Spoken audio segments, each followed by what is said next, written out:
स्वामी जी, राधा स्वामी जी। जहाँ एक और सतगुरु कबीर साहब को सतगुरु माना जाता है, तो वहीं आचार्य गरीबदास महाराज जी को सतगुरु कबीर साहिब का पूर्ण अवतार माना जाता है। लेकिन यदि उनकी अमृत में वाणी पढ़ेंगे तो वह स्वयं को सतपुरुष का अवतार बताते हैं। वह कहते हैं कि वह जो सतपुरुष है और एक ही है। इससे यही सिद्ध हुआ है कि आचार्य गरीबदास महाराज सतपुरुष के अवतार थे, कबीर साहिब सतगुरु के थे। इन दोनों के ही समाज में एक आईना दिखाया है। दोनों ने ही भक्ति और मुक्ति का ज्ञान दिया है। जहाँ एक कबीर साहिब की भक्ति मार्ग दिखाया है, वहीं आचार्य गरीबदास महाराज जी ने भक्ति का योग, इन दोनों का मार्ग लोगों को दिखाया है। दोनों ने ही इस समाज का मार्गदर्शन किया है कि किस प्रकार उस परमात्मा को प्राप्त किया जा सकता है। उसके द्वारा मार्गदर्शन तो आज आपको विस्तार से बताया जाएगा। सबसे उत्तम मार्गदर्शन आपको और कहीं नहीं मिल सकता है। जो संध्या आरती कबीर साहिब बताते हैं कि संध्या, आचार्य गरीबदास महाराज बताते हैं कि यह दोनों ही आरतियां 8 पद कबीर साहिब के, 8 पद गरीबदास महाराज के, यह दोनों के अगर अपनी समझ के लिए तो आपके लिए किसी का मार्गदर्शन की आवश्यकता नहीं है। तो आइए जानते हैं इस संध्या की आरती का पूर्ण अर्थ। संपूर्ण संध्या आरती के बारे में मैं आपको बताने जा रही हूँ, तो आप क्या कहते हैं कमेंट में जरूर लिखें। सबसे पहले तो गरीबदास जी के 8 पद का पहला क्या है। पहली आरती हरि दरवाजे तेज पुंज जहाँ प्राण उतारे, पति पंच पप कर पूजा देव निरंजन और न दूजा। कि सबसे पहले मैं आरती किसकी करता हूँ, उस परमात्मा के दरबार में मैं आरती करती हूँ जो तेज पुंज रूपी है, प्राणों का उद्धार करने वाला है। तो परमात्मा का यह यहाँ तेज पुंज रूपी बताया है। फिर क्या कहते हैं कि मैं अपनी 5 पत्ती और 5 पुष्पों के साथ आरती करती हूँ। उसके देव हैं देव निरंजन और नाम दूजा। उस परमात्मा के जो निरंजन है, अर्थात जो देव निरंजन है, निरंजन अर्थात आंखों से ना देखा जा सके, किसी दूसरे की पूजा नहीं करते हैं। 5 पत्ती 5 पुष्प कौन से, आपके 5 ज्ञानेंद्रियां और 5 कामेंद्रियां, 5 प्राण, और 5 प्राणों में बोले मैं उसी की आरती करती हूँ। फिर कहते हैं कि खंड खंड में आरती गाजे संकल में हरि ज्योति विराजे, की सभी जगह पर उसी की आरती गाई जा रही है। कण कण में हर जगह में परमात्मा की ज्योति विराजमान है। और शांति सरोवर मंजन कीजिए, जत की ज्योति तन पर लीजिए, ज्ञान अंगोछा मेल न राखे, धर्म जनेऊ सतमुख बाखे। तो दया भाव तिलक मस्तक दीजिए और प्रेम भक्ति का आचमन लीजिए, जो नर ऐसी कार कमावे, कंठी माला सहज समावे। तो साहिब कबीर कहते हैं कि इस शरीर को तो हम जैसे पानी से मांजते हैं, इसी तरह अपने मन को शांति के सरोवर में नहलाए। आपके मन की शांति होनी चाहिए। जतन की धोती जैसे तन पर हम धोती बांधते हैं, उसी ही तरह मन के ऊपर जतन की धोती और जत की धोती होनी चाहिए। ज्ञान का अंगूछा और यदि रखोगे तो मन मैली नहीं रहेगी और उस अंगूछे को मैली साफ हो जाएगी। तो ज्ञान रूपी अंगूछा हम धर्म के जनेऊ और धागे के जनेऊ में ही कुछ नहीं होगा। यह तो शरीर के पूरे पंडित लोग धारण कर लेते हैं, वास्तव में जनेऊ रूपी होना चाहिए। धर्म अर्थात उसका कर्तव्य कर्म है, तो आपको करना चाहिए और वह हमेशा सुख मुख्य और सत्य होना चाहिए।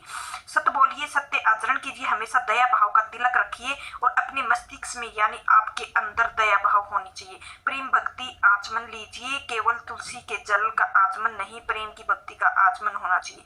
हृदय में प्रेम हो यदि भक्ति और प्रभु के प्रति जो व्यक्ति किसी कार्य करता है तो इसी प्रकार कर्म करता है, तो वह सहज और कंठी माला उसकी मान लीजिए।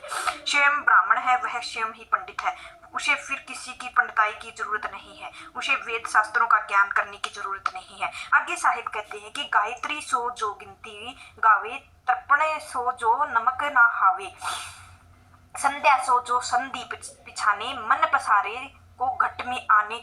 जो संध्या हमारी मन मानी कही, और कबीर सुनो रे ज्ञानी कि गायत्री का जाप तो वो जिसमें कोई गिनती ही नहीं होती है, ऐसा नहीं है। 108 जाप कर लिए हैं और या 108 जाप करके सुबह जाप कर लिए और बोले गिनती नहीं होनी चाहिए। नाम सिमरन में गिनती कैसी, और तर्पण में वो जिससे मन का अंधकार है अंधकार दूर हो जाए, और तमक माने और तमे माने अंधेरा कि वह दूर हो जाए, कि अज्ञान से दूर हो जाए वही तर्पण है। और संध्या का अर्थ है, यह नहीं है कि वह जो सायंकाल का समय है। संध्या का अर्थ होता है जब सूर्य ढलता है और रात आती है, यानी कि जहाँ दिन और रात का मिलन होता है वो संध्या है। इसी प्रकार जो परमात्मा और आत्मा इन दोनों की जहाँ संधि होती है, साहिब कहते हैं कि असली संध्या वो है जिसमें मन और है शांति है और परमात्मा इस घट के अंदर प्रकट होता है, वो संध्या कहलाती है।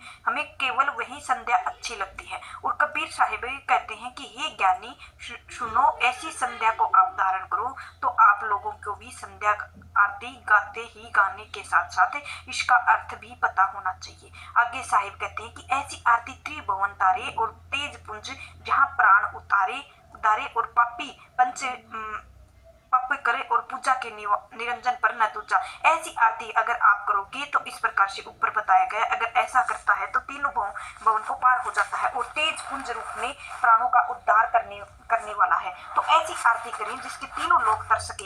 ऐसी आरती करें जो पाति पंच के तप पर ना तो कोई दूसरा उसका अर्थ बता चुका है और ना ही अनहदनाद पिंड ब्रह्मांड की बात अहन सदा अखाड़ा कि अनहद नाद पिंड और ब्रह्मांड अर्थात इस संसार में शरीर में जो भी नीचे का हिस्सा है वह पिंड है, ऊपर का है वह गर्दन से ऊपर वो ब्रह्मांड है। बोले पिंड और ब्रह्मांड हर जगह केवल वही अनहद नाद और अनहद धुन बज रही है। बाजत है सदा अखाड़ा, दिन रात वही बजती रहती है, अर्थात वो सिमरन चल रही है। अनहद सो जो सिमरन होता है वो गगन थाल जहाँ उड़गन मोती और चंद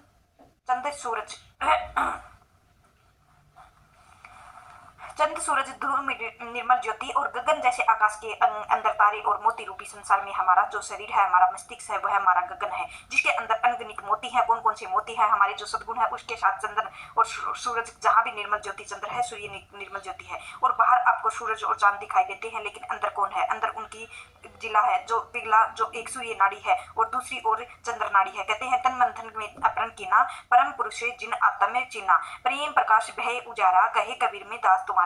कि मैं अपना तन मन धन से कुछ अपहरण करता हूँ या करती हूँ, मैं परम पुरुष के जिन भी आत्म चिन्ह को मैंने आत्म रूप में जाना है वह मेरी आत्मा है। यह वह परमात्मा है जिसकी अलग ही कोई अस्तित्व नहीं है और उसी ही के कारण प्रेम और रूपी प्रकाश मेरे अंदर हुआ है। और प्रेम प्रकाश भय उजियारा, कहे कबीर मैं दास तुम्हारा।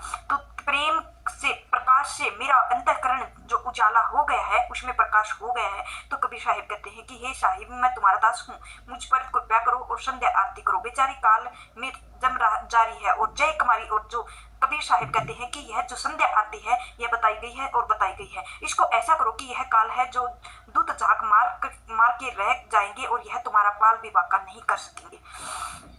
अलाद सम्मषण कुंची तारा, अनहद शब्द उठे जनकारा, मुनि संजम और अगम घर आई और अक्षय कमल में रहा समाई। त्रिकुटी संजम कर ले दर्शन, देखते निरखते मन होए प्रसन्न, मगन होए आरती गावे, कहे कबीर बोझल बहर न आवे। अर्थात की सुषमता को जागृत करो, इस आपकी इला पिंगुला इसके द्वारा ही श्वास लो और इनको सम्मान करो। और जो सुषुम्ना है, नाड़ी है, वह जागृत होगी और आपके अंदर अनहद शब्द की वो जनकार होगी और उसकी अनहद शब्द की जागृत होगी। अनहद नाम जिसको कहते हैं कि मुनि मुर्दा में रहो और उन मुनि मुर्दा के द्वारा ही अपने मन को सजो और अपनी सूरत को सजो और आगे बढ़ो और अक्षय कमल में जाकर समाओ। अक्षय कमल कहाँ है? जो धीरे धीरे त्रिकुटी के ऊपर उठते हैं और अक्षय कमल है, क्या कहते हैं? त्रिकुटी संयम कर लो। और यह त्रिकुटी इन इल्लाहा पिंगलाहा सुषमनाहा तीनों आंखों से मिलती है। तो आप अपने स्वयं को आत्म रूप और दीदार करते हैं, जिससे कि आपके मन की प्रसन्नता होगी और आपके अंदर एक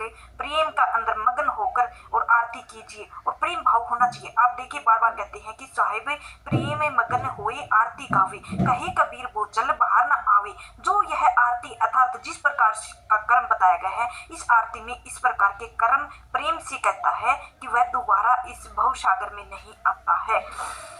यही चीज बार बार कबीर साहिब ने ऊपर दोनों पदों में कहा कि प्रेम प्रकाश भय उजारा, कबीर के द्वारा तुम्हारा। यहाँ कहाँ पर प्रेम प्रभु आचमन लीजिए। और बार बार प्रेम की बात कबीर साहिब कहते हैं कि प्रेम जो है इसके ऊपर जरूर ध्यान देना चाहिए। फिर साहिब क्या कहते हैं कि हरिधर जी का मरण न पाया, जिनियो चोला अजब बनाया। तो पानी की सुई पवन का धागा नौ दास मास सिमावे। लगा 5 तत्वों की गुदरी बनाई और चंद सूरज को 2 थिगरी लगाई। कहते हैं कि उस परमात्मा की रूपी दर्जी का बोल उसका कोई मर्म नहीं है। जान पाया जिसने बड़ा ही अजब चोला बना दिया है। यह हमारा चोला अर्थात कपड़ा, यह शरीर कैसा है, अजब शरीर बनाया है और इस आत्मा का चोला है। और यह उसने पानी की सुई और पवन के धागे में इसको बनाया है। माता के गर्भ में 9 से 10 मास इसको रखा गया। शिया 5 तत्वों की गुदरी बनाई और पंच महाभूत की अग्नि, जल और जल तत्व, आकाश और वायु में सब उनमें से किसको बनाया है।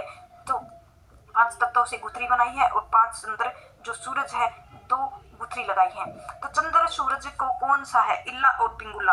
तो यह चांद सूरज की 2 थिगरी लगाती है। ठीक है। उसके बाद उसने कोटि जतन कर मुकुट बनाया, बीचों बीच हीरा लाल लगाया। तो आप शिवे आप बनावे, प्राण पुरुष को ले पहरावे। तो कहे कबीर सोई जन मेरा नीर खीर का करे निवारा। तो करोड़ों जतन करके आप उस मालिक के मुकुट को बनाया है। अर्थात यह शीश और यह सिर, यही तो मुकुट है। तो इस धड़ के ऊपर बीचों बीच में हीरे लगाए हैं। उसने हीरे लाल कौन से हैं, उस जितने भी 7 चक्र में आपके शरीर के अंदर है वह स्वयं देख लो और बनता है। और अब ध्यान से सुनिए कि क्या कहा है। सीवे आप बनाए और प्राण पुरुष को ले पहरावे। स्वयं को बनाता है और शरीर स्वयं ही सीता है और प्राण को लेकर पहरावे।